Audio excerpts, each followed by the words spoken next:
अफसरशाही किस तरह से हावी है और ये तंत्र है नौकरशाहों। इंडिया और एनडीए की लड़ाई को आप किस तरीके से देखते हैं? जो सनातन की बात करेगा वही हिंदुस्तान पर राज करेगा। तो 2024 की तस्वीर क्या होने वाली है सुल्तानपुर? और मैं सुखद बदलाव के लिए जनता को जगाने आया हूँ। नमस्कार, स्वागत है आपका न्यूज स्ट्राइक में।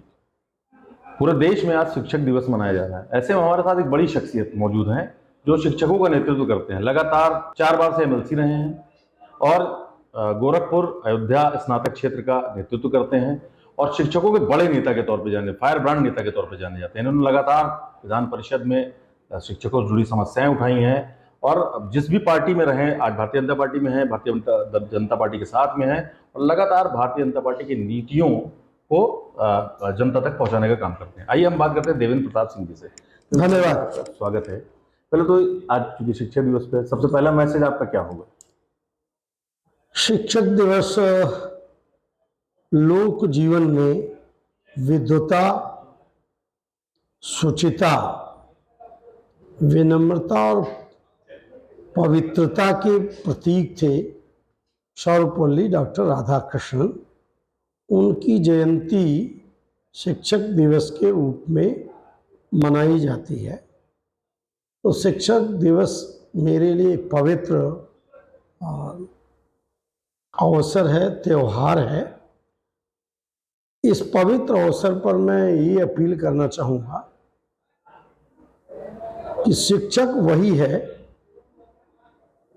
जो भविष्य में आने वाली चुनौतियों के लिए अपने विद्यार्थियों को तैयार करे। तो आज के इस शुभ अवसर पर मैं अपने सभी शिक्षक साथियों को बधाई और शुभकामनाएं। चलिए, ये तो हो गई शिक्षकों की बात। क्योंकि अब आप राजनीति से जुड़े हैं तो राजनीतिक सवाल उठने भी लाजमी है।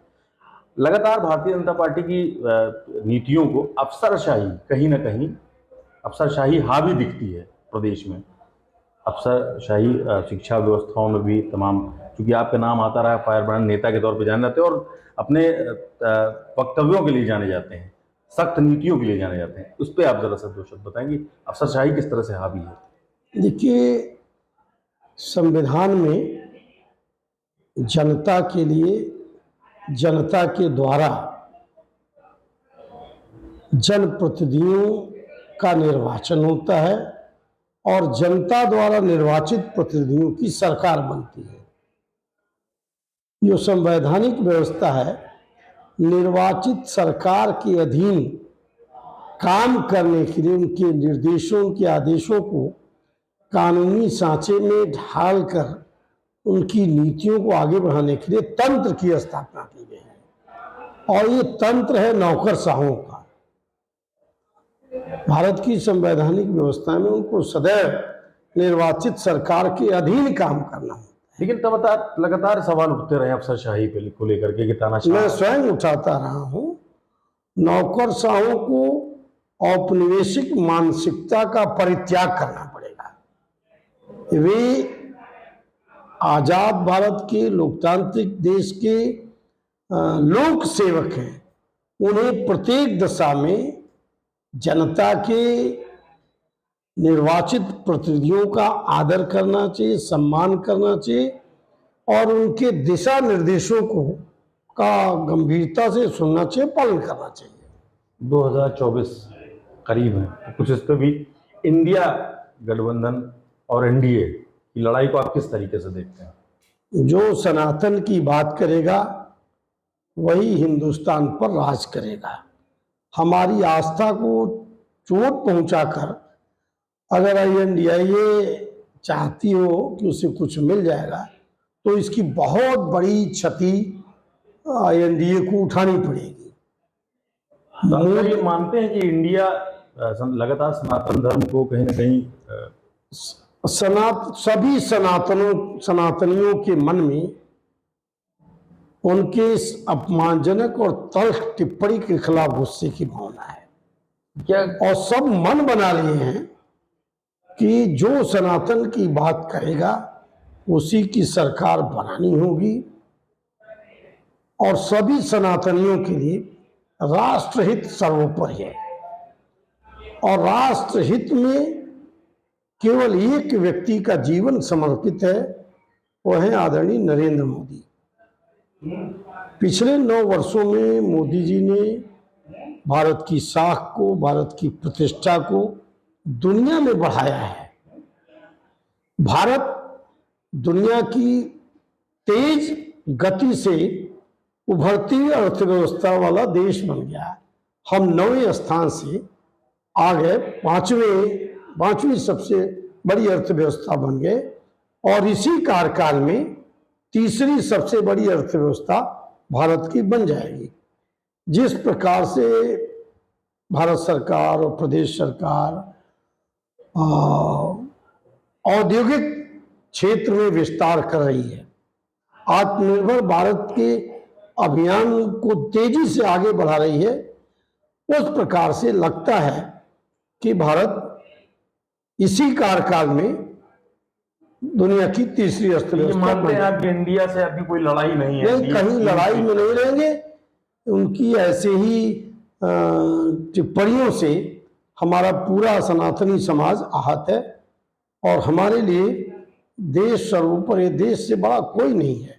हम देश हित की बात करेंगे, और देश हित में मोदी के नेतृत्व में सरकार बननी चाहिए। एमएलसी साहब, एक बड़ा सवाल आज उभर गया है, क्योंकि आप जिले में हैं आज लगातार, चूंकि आपका क्षेत्र है, आप यहाँ काम करते रहते हैं, लेकिन आज जो आपकी प्रेस वार्ता रही वो यहाँ के पूर्व विधायक चंद्रवत सिंह आवाज, जो कि एक तरह से नेपथ्य में चल रहे थे, तो ये बड़े कयास लगाए जा रहे हैं, कयासों के दौर शुरू हो गए आज आपकी इस प्रेस वार्ता को लेकर के। तो एक सवाल जरूर जानना चाहेंगे कि भविष्य की राजनीति के 2024 में क्या सोनू सिंह जी या मोनू सिंह जी की वापसी के तौर पर इसको भारतीय जनता पार्टी में देखा जाता है? देखिए, क्योंकि आपका भी कद एक बहुत बड़ा कद माना सोनू जाता है। सिंह और मोनू सिंह इस जनपद के सबसे बड़े जनाधार वाले कद्दावर नेता हैं।